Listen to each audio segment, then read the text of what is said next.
तर आपल्यासोबत रेणुका शहाणेजी लाईव्ह जोडल्या जात आहेत. आपण त्यांच्यासोबत संवाद साधणार आहोत. कशा पद्धतीने ते मतदार राजाला आवाहन करणार आहेत. सर्वप्रथम एनडीटीव्ही मराठीमध्ये तुमचं स्वागत रेणुकाजी. आपण बघतोय खरं तर आज मतदानाचा हक्क सर्वच बजावत आहे. तुम्ही देखील मतदानाचा हक्क बजावला असेल. काय आवाहन कराल जनतेला? मी काही दिवसांपासूनच माझं आवाहन चालू आहे की मतदान जो दिवस आपल्याला मिळतो तो सुट्टीचा नसून, म्हणजे नंतर तुम्ही सुट्टी जशी हवी तशी घालवा, पण आधी आपलं जे कर्तव्य आहे एक नागरिक म्हणून आणि एक सजग नागरिक म्हणून ते कर्तव्य आपण बजावायलाच पाहिजे. आणि कारण आपण नेहमीच 5 वर्ष आपण काहीच करू शकत नाही. आपण आपली तक्रार नोंदवू शकतो सरकारकडे, किंवा आपल्याला काही ज्या काही मागण्या आहेत आपल्या त्या फक्त आपण बोलू शकतो समाज माध्यमांच्या द्वारे. पण ही खरी वेळ आहे जिथे आपण आपलं मत व्यक्त करू शकतो आणि जेणेकरून देशाची दिशाही बदलू शकते किंवा जशी हवी तशीही राहू शकते.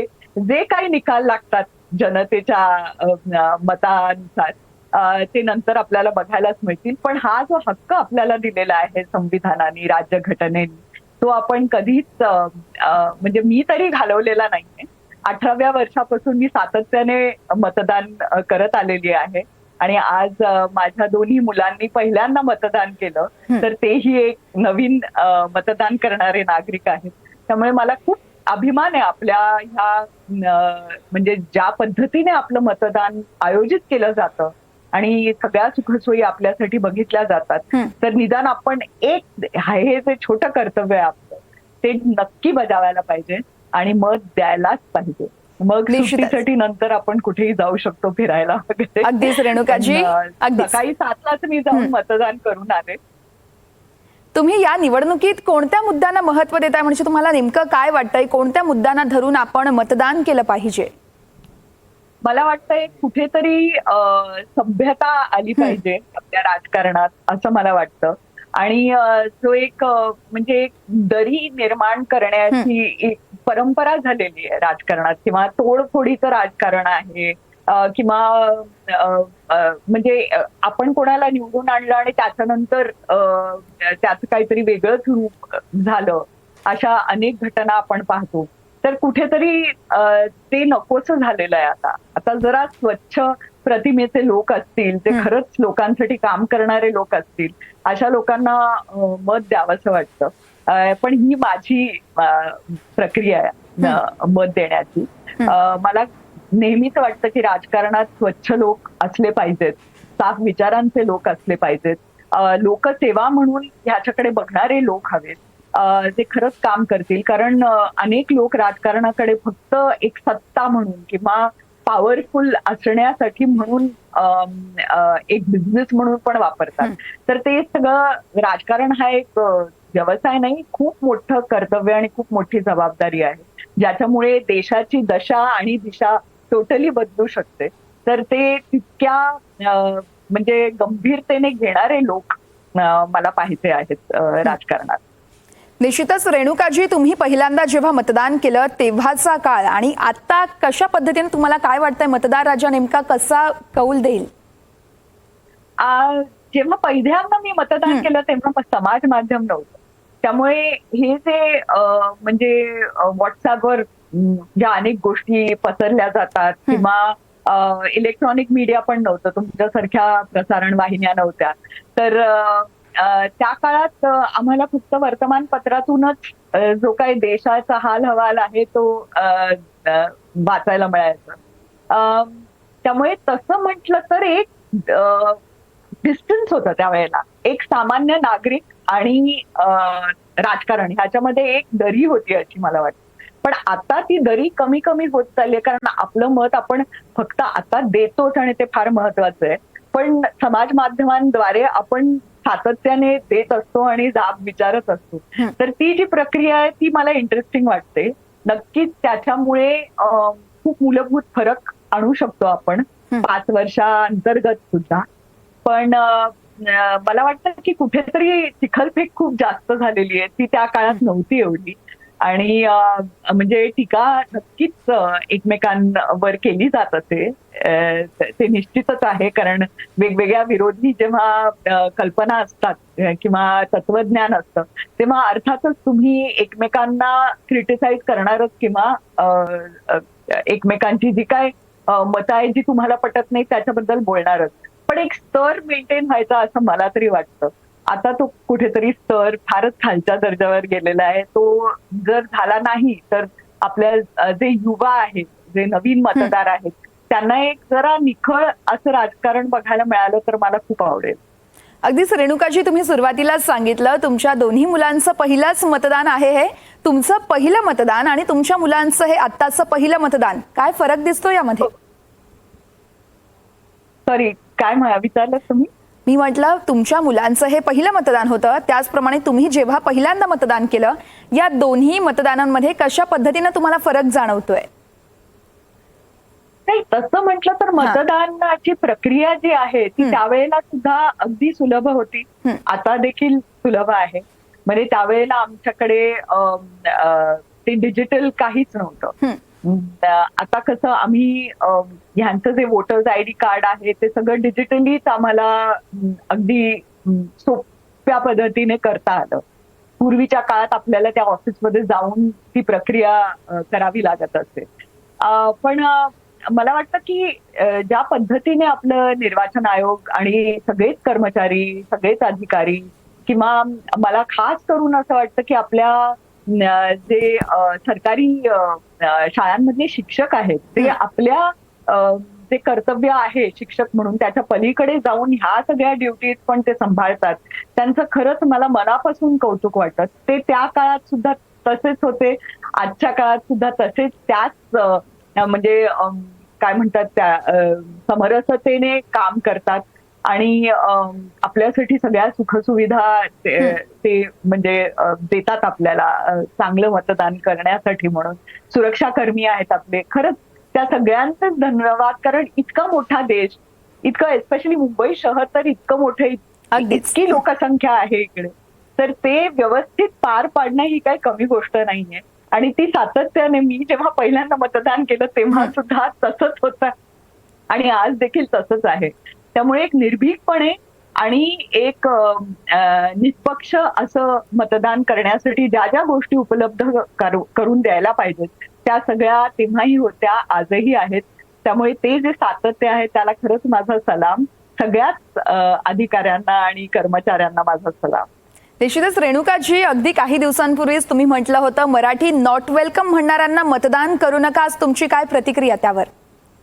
नाही, नक्कीच मी हा मुद्दा तर आजही म्हणेन की आपल्या राज्यातच जर आपल्या भाषेचा किंवा आपल्या लोकांचा कुठेही अपमान होत असेल, आणि मी हे मराठी म्हणून महाराष्ट्रात म्हणते, पण इतर कुठेही तुम्ही गेलात, सपोज तुम्ही चेन्नईमध्ये गेलात आणि तिकडे एखाद्या कंपनीमध्ये असं म्हटलं गेलं की नाही, तामिळ लोक नाहीये तिकडे वेलकम, तर कसं चालेल? किंवा कुठे युपी मध्ये गेलात आणि तुम्ही म्हटलं की हिंदी लोकांना आम्हाला नाही घ्यायचंय, आमची कंपनी मराठी आहे तर आम्हाला फक्त मराठीच लोक हवेत, असं तुम्ही जाहीरपणे जेव्हा म्हणता तेव्हा ते इतकं विचित्र वाटतं. कारण आपण एक विविधतेचा देश आहोत, म्हणजे विविधता आहे संपूर्ण देशात, भाषेमध्ये, संस्कृतीमध्ये, धर्मामध्ये, जातींमध्ये इतके आपण विभाजलेले आहोत. पण ह्या एका गोष्टीमध्ये आपण एकत्र आहोत, ते म्हणजे आपण भारतीय आहोत. आणि ती आपण लक्षात ठेवली पाहिजे की ही तेढ निर्माण करणारी जी भावना आहे ना, ती आपण नाही सहन केली पाहिजे. आणि कुठेतरी हा जर संदेश गेला लोकांकडे तर हे जे प्रकार आहेत ते कमी कमी होत जातील असं मला वाटतं. म्हणून मी हा मुद्दा उचलून धरला. कारण आपण खूप वेळा पाहतो की अरे, आपण ऐकून घेतो किंवा सहन करतो आणि दुर्लक्ष करतो त्याच्याकडे की ठीक आहे, त्यांनी पाणउतारा केला माझा, पण आता नोकरी करायचे, काय करणार?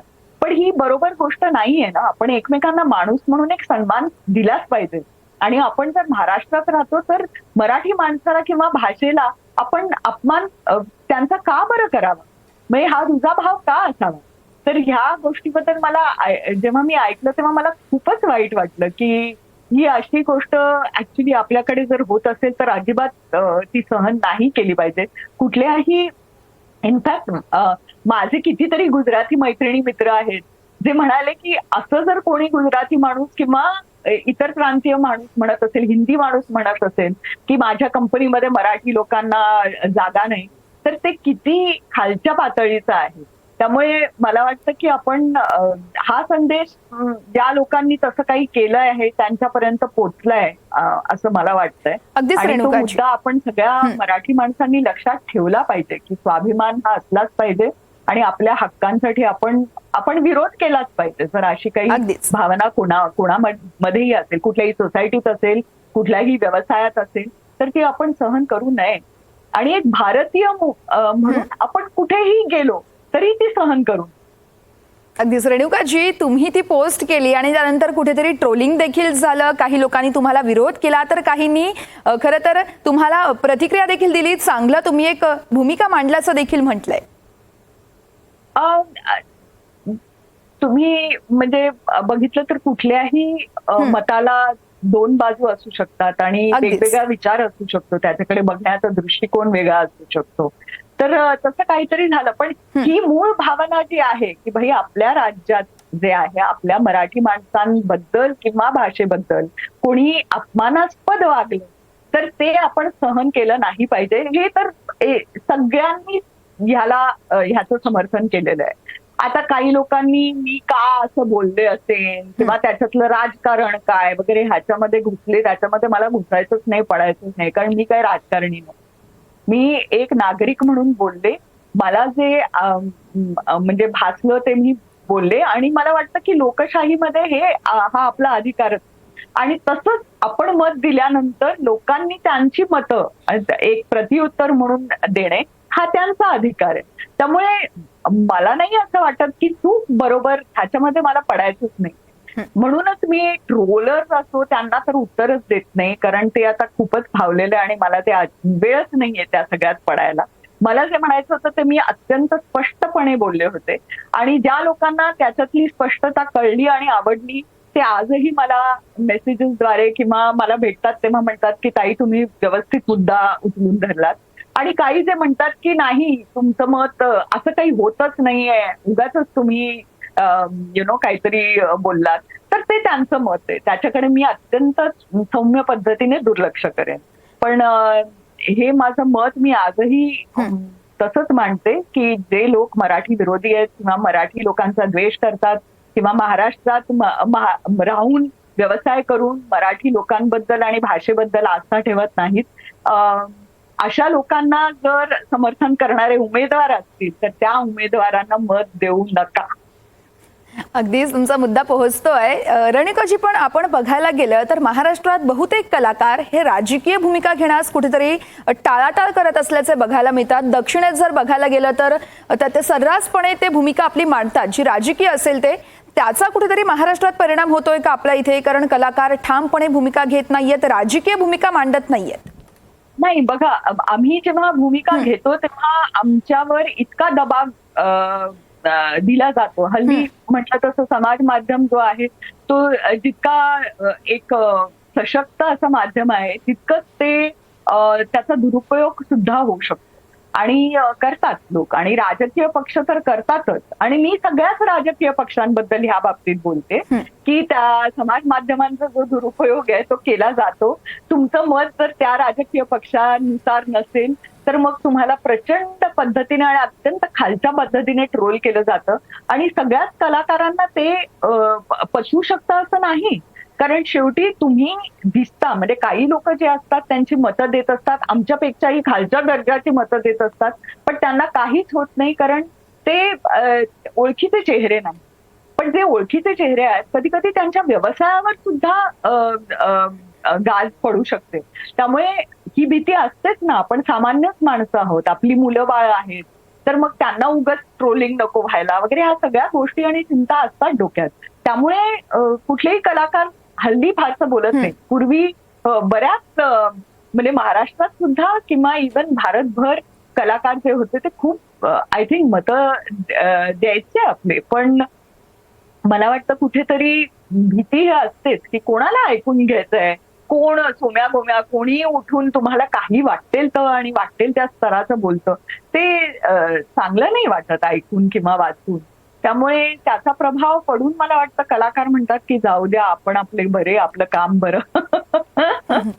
अगदीच ताई, आपण बघायला गेलं तर मागचे 4 टप्पे होते त्यावेळेस मतदानाचा टक्का कुठेतरी कमी होता.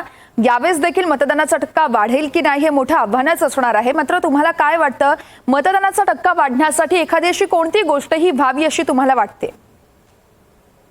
मला वाटतं की ती ती जी एक आपलं एक मत सुद्धा म्हणजे एक कौल जो आहे तो बदलू शकतो, ह्याच्यामध्ये विश्वास असला पाहिजे की आपलं मत खरंच मौल्यवान आहे. म्हणजे आपल्या मताने काय होणार, एका मताने काय होणार, अशी जर वृत्ती असेल तर मग आपण आपल्या पद्धतीचा देश कधीच बघू शकणार नाही. म्हणजे तो दर माणसाचा वेगळा असतो, पण मी म्हणते की आपण जर आपलं मतच व्यक्त केलं नाही, म्हणजे आपण मग हक्कासाठी का आपण मागायला पुढे येतो, म्हणजे की राज्यघटनेने जे काय आपल्याला अधिकार दिले त्याच्यासाठी मात्र आपण अगदी खूप म्हणजे सतर्क असतो की हे अधिकार आपल्याला मिळाले पाहिजेत एक नागरिक म्हणून. तर ते जर अधिकार आपल्याला मिळाले पाहिजेत तर मग हे आपलं कर्तव्य सुद्धा आहे. राज्यघटनेमध्ये अधिकार आणि नागरिकांचे कर्तव्य हे सगळं लिहिलेलं आहे. तर त्यासाठी आपण काय करतो, आपण देशासाठी किती वेळ आपला देश आपल्यासाठी आपल्याकडून काहीतरी मागतो? कधीच नाही. म्हणजे आपण जर आपली कंपॅरिझन देशाच्या इतर सुरक्षा कर्मींबरोबर केली किंवा जे आर्मी नेव्ही किंवा एअरफोर्स मधले जे कर्मी आहेत त्यांच्याबरोबर जर तुलना केली तर आपण देशासाठी काहीच करत नाही. आपण फक्त स्वतःसाठी जगत असतो. तर देशासाठी आपण निदान ही एक गोष्ट एक कर्तव्य म्हणून केली पाहिजे. आणि त्यात वेळ किती जातो, अगदी व्यवस्था इतकी व्यवस्थित असते की त्याच्यामध्ये फार वेळ आपला जात नाही. आणि म्हणजे आपण एक आपलं मत दिल्यानंतर आपण कर्तव्य केल्याचा आनंद मिळतो. आणि मग त्याच्यानंतर काय 5 वर्ष थांबावं लागतं आणि त्याच्यानंतर मग मतदान. तर हे 5 वर्षातून एकदा किंवा विधानसभाच्या जे मतदान असतं किंवा महापालिकेचे जे मतदान असतं त्याच्यामध्ये सहभागी व्हायलाच पाहिजे. ते काही रोज रोज येत नसतं. त्यामुळे मला वाटतं की त्याच्याकडे एक गंभीरतेने घेण्यासाठी आपल्याला ते एक गर्व वाटला पाहिजे, अभिमान वाटला पाहिजे की आपण हे आपलं कर्तव्य देशासाठी करत आहोत म्हणून. निश्चितच. रेणुकाजी, मतदारांना कशा पद्धतीने आवाहन कराल तुम्ही? मला असं वाटतं की आता उकाडा खूप आहे बाहेर नक्की. त्यामुळे मधल्या वेळात जर जायचं नसेल दुपारी वगैरे तर मी निश्चितच ते समजू शकते. पण त्याचमुळे सकाळी 7 वाजता ही वेळ दिलेली आहे आणि ते 6 वाजेपर्यंत आहे. त्यामुळे संध्याकाळच्या वेळेकडे जर मतदार बाहेर निघाले आणि किंवा पहाटे म्हणजे मी जसं अगदी 7 वाजता जाऊन माझं मतदान करून आले तशा पद्धतीने जर 10-11 पर्यंत करून आले तर मग तो उकाडा नाही सहन करावा लागणार. आणि मला वाटतं की जास्त आणि जास्त संख्येने मतदान झालं तर आपण म्हणजे खूपच देशाची आपण डेफिनेटली एक सहभाग आपला जो काय आहे तो नोंदवू शकतो आणि ते फार महत्वाचं आहे. तर मी खरंच मनापासून आवाहन करते सगळ्याच मुंबईकरांना आणि सगळ्या जिथे आपलं मतदान चालू आहे आज त्या सगळ्यांना की प्लीज घराबाहेर पडा. त्याच्याकडे एक सुट्टी म्हणून किंवा कंटाळा म्हणून नका बघू. खूप महत्वाची गोष्ट आहे, खूप महत्वाचा अधिकार आहे तो, खूप मोठं कर्तव्य आहे ते आपलं आणि ती जबाबदारी आपण पार पाडलीच पाहिजे. अगदीच रेणुकाजी, खूप खूप धन्यवाद. तुम्ही तुमचा अनमोल वेळ एनडीटीव्ही मराठीला दिलात त्यासाठी.